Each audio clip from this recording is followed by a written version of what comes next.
போகர் எல்லாருக்கும் தெரியும். போகரை தெரியாதவங்க யாருன்னா இருக்காங்களா?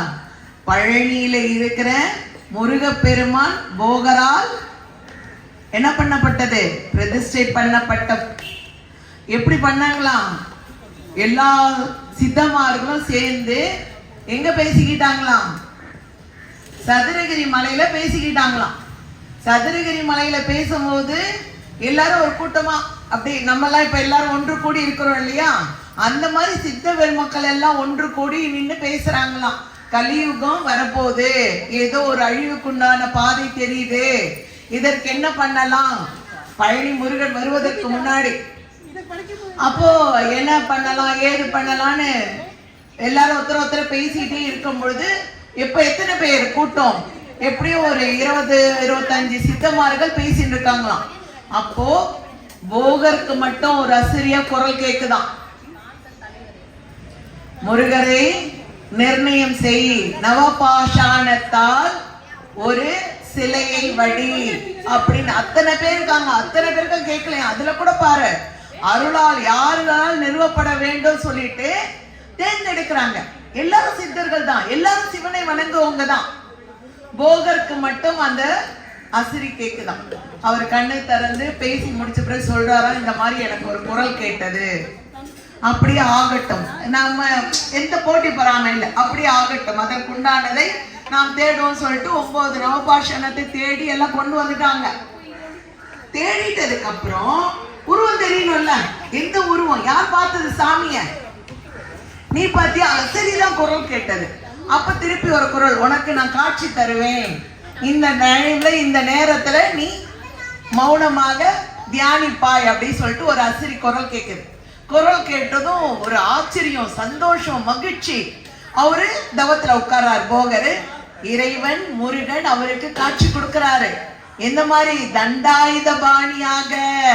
நம்ம பழனியில பார்க்கும்போது எல்லாம் மொட்டை வச்சிருக்க மாதிரி காட்டுவாங்க, இல்ல, சடைமொழி தரித்தவனாக, உத்ராட்சம் தரித்தவராக ரொம்ப அற்புதமா காட்சி தரார். இறைவன் இப்படி அப்படி சொல்வதற்கரிய ஒரு ஒளி பிழம்போடு தெரிகிறார். அந்த பார்த்தவர் அப்ப என்ன நம்மள மாதிரி செல்போன்லாம் இல்ல போட்டோ எடுத்து வச்சுக்கிறதுக்கு, போட்டோக்காரனை கூட்டு வர முடியாது. அவர் கண்ணால் பார்த்து மனதளவில் போட்டோ பிடிச்சுக்கிறார். பிடிச்சுக்கிட்டு வந்து அந்த மனனம் பண்ணிக்கிட்டு மண்ணுல செய்யறாரு. அந்த உருவத்தை மண்ணுல செய்யறார். மண்ணுல செஞ்சு அந்த நவபாஷானம் கையில கிடைச்சிடுச்சு. ஆனா அந்த 9 பாஷானம் கூடாம போயிடவே எப்படி, எந்த சிலை எப்படி உருக்குது? கூட்டினாதானே ஒரு உருவம் வரும், கூடலை, அப்படி தள்ளுது. அப்போ திருப்பி அவரு தவத்துல ஆழறார். ஆழும்போது அவரு இந்த டேட்ல சித்திரை மாதத்தில் வர அந்த 7 நாட்கள் வருது இல்லையா கத்திரி, அந்த ஒரு நடு கத்திரி 7 நாள்ல அந்த பூ பூக்கும், பழனி மலையில் பூக்கும்.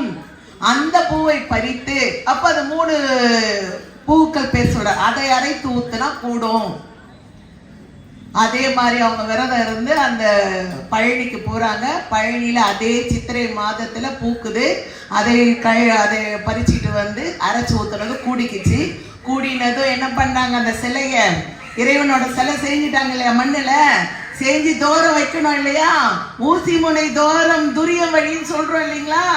அப்போ போகரா என்ன பண்றாரா, இங்க செம்பு ஒரு குச்சி எடுத்து, செம்பு கம்பி எடுத்து அப்படியே இங்க தொலை போடுறாரா முருகனுக்கு அந்த தலையில. உச்சி வழி நாதம்ங்கிற மாதிரி நமக்கும் துரிய நாதம் இருக்கு. நான் அப்புறம் சொல்றேன். இதுல ஒரு ஒலை போட்டார நான் அந்த பாஷாணத்தை ஊத்துறதுக்கு, அந்த பாஷாணத்தை ஊத்தி மூடி போட்டு மண்ணுக்குள்ள பள்ளம் தோண்டி புதைச்சிடுறாங்க. அப்போ அசிரி சொல்றாரு, இத்தனை நாட்கள் உள்ளே இருந்து இத்தனை நாட்கள் கழிஞ்சு நீ எடுக்கப்படணும். அந்த நாழிகை தீத்தி அந்த நட்சத்திரம் எல்லாம் வந்தா ஒன்னா சேரும் போதுதான் நீ அதை தோண்டணும்னு சொல்லிட்டு அது வர வரைக்கும் காத்துட்டு இருக்காங்க. எத்தனை சிலை செஞ்சாங்க? 2 சிலை செஞ்சாங்க. 2 சிலை செஞ்சு 2 சிலையும் போச்சுட்டாங்க. புதைச்சிட்டதுக்கு அப்புறம் ஒரு சிலையே முதல்ல இதை எடுக்கலாம் உத்தரவு கிடைச்சது. அந்த நாழிகை தீத்தி நட்சத்திரம் 4 எல்லாம் ஒன்னா சேர்ந்து வந்ததும் அதை பள்ளம் தோண்டி எடுக்கிறாங்க. எடுத்தா விழுன்னு முருகன் நிற்கிறார். ஆனா என்ன, நவபாஷாணத்தால் செஞ்சது. யார் அப்படி தொட்டு நக்கிட்டாலும் என்ன ஆயிடும்? போக வேண்டியதுதான் விஷம். ஐயோ முருகா, இந்த நவபாஷண சிலைய தண்ணி ஊத்தன என்ன ஆகும், என்ன பண்ணுவேன் போகர் கதறாரு. அப்போ அதான் முருகன் பக்கத்துலயே இருக்காருல்ல, போகர் வேற முருகன் வேற இல்லையே. அப்ப அவரு 3 மூலிகை சொல்லி அதை தடவுனது பச்சை கலர் ஆயிடுறாரு முருகன். அவரு திருமேனி பச்சை கலர் ஆயிடுதுங்க. அந்த பச்சை கலர் திருமேனியை கொண்டு வந்து எங்கன்னா அவரு முருகரே வழி காட்டுறாரு. நடந்து வா, என் கூட பயணிக்கலாம். அந்த காடு மேடு மலையில நடந்து போய் என்ன பண்றாங்க, அவர் எந்த இடத்துல பிரதிஷ்டை பண்ண சொல்றாரோ அந்த இடத்துல முருகனை பிரதிஷ்டை பண்றாரு. முருகனை பிரதிஷ்டை பண்ணிட்டு பக்கத்திலே நீ ஜீவ சமாதி ஆயிடு சொல்லிட்டாரு. சொன்ன நேரத்துக்கு கிளம்பிட்டாரு. இன்னொரு சிலை அப்படியே இருக்குது, புரியுதுங்களா? 2 சிலை செஞ்சாரு போகரு. 1 மட்டும்தான் பழனி உச்சியில இருக்கு, 1 இருக்கு. அப்ப சிஷியர்கள்லாம் திருப்பியும் அதை எடுக்கிறாங்க. வெள்ளையா இருக்காரு, என்ன பண்றதுன்னு தெரியல. ஏன்னா போகர் நினைச்சா வரலாம் திருப்பி. ஆனா இறைவனோட கோட்பாடு என்னவா இருக்கும், ஒன்று மருந்தாக, ஒன்று இன்னும் அவருக்கு அபிஷேகம் எல்லாம் பண்ணல. திருச்செங்கோடுல அவரு அப்படியே மேனியாக அப்படியே பிரதிஷ்டை பண்ணி, ஆனா அதுக்குண்டான சக்தி அளபெரியா சக்தி. இன்றும் போன அருணகிரிநாதர் எனக்கு பார்க்க 10,000 கண்கள் வேணும்னு பாடுறாரு அவர் மேல, திருச்செங்கோடு முருகன் மேல. பழனி முருகனுக்கு நிகரான ஒரு சக்தி, ஆனா அவருக்கு அபிஷேகம் கிடையாது. பார்த்துட்டு நம்ம வேண்டுதலை வேண்டிட்டு வந்துடலாம். அதனால இன்றும் அங்கு பூஜைகள் உண்டு, நல்ல பிரசித்தியான பூஜைகள். அப்ப 2ல 1 பழனியில போச்சு போகர் சமாதிக்கு, இன்னும் கீழே வந்து புலிப்பாணி சித்தர் கீழே இருக்கிற ஒரு சமாதி.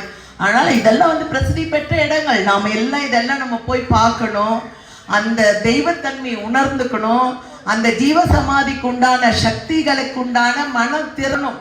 எந்த விதமான விஷத்தன்மைகள் மனதில் ஒருவரை அழிப்பது, பொறாமைப்படுவது எதுவும் இல்லை. என் பயன் என்ன, என் விதி பயன் என்னவோ நீயே இறைவா, உன் திருவடி என் தலைமேல் அப்பது. நமக்கு எந்த விதமான ஒரு துயரம் இல்லை, துக்கம் இல்லை, மரணம் இல்லை, அடுத்தது என்ன இல்லை, கவலை இல்லை. இதெல்லாம் நம்ம பண்றோம்னா வினை பயன். அந்த வினை பயனை அவங்க நினைக்கிற, நீ எந்த அளவுக்கு அவங்க கிட்ட ஒப்புதல் கொடுக்குறியோ அந்த அளவுக்கு உனக்கு தீர்த்திட போறாங்க.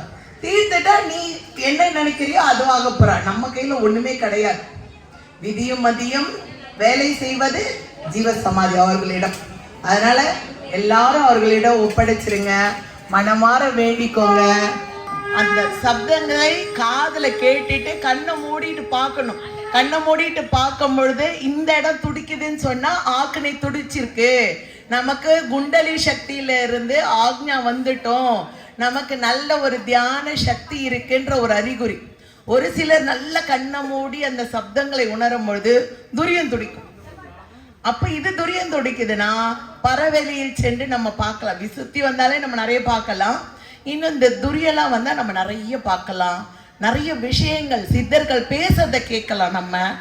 நமக்கு இப்போ குரு எதுக்காக அருணகிரிநாதர் கூட இன்னும் அழுகுறாரு, உருவாய் அருவாய் உலதாய் இலதாய் மறுவாய் மலராய் மணியாய் ஒளியாய் குருவாய் வருவாய் அருள்வாய் குகழ். சாமியை பார்த்துட்டாரு, நீ தான் இறைவன் நான் பார்த்துட்டேன், ஆனா எனக்கு நீ குருவா வாப்பான்னு கேட்கிறார். குரு கிடைக்கிறது தான் கஷ்டம் ஒவ்வொருத்தருக்கும். சாமி கூட ஈஸியா கிடைச்சிருவாரு, குரு கிடைக்கிறது கஷ்டம். அதனால குருவை கிடைக்கிறதுக்கு எல்லாரும் பிரார்த்தனை பண்ணுங்க. ஒவ்வொரு ஜீவ சமாதியில நம்ம வேண்டது என்ன வேணும், குரு, நல்ல குரு வாய்க்க பெறணும்னு கேளுங்க. குரு வாய்க்க பெற்றால் குலம் தழைக்கும். எத்தனை குலம்? 14 பிறவி குலம். அதனால அதை மட்டும் கேளுங்க.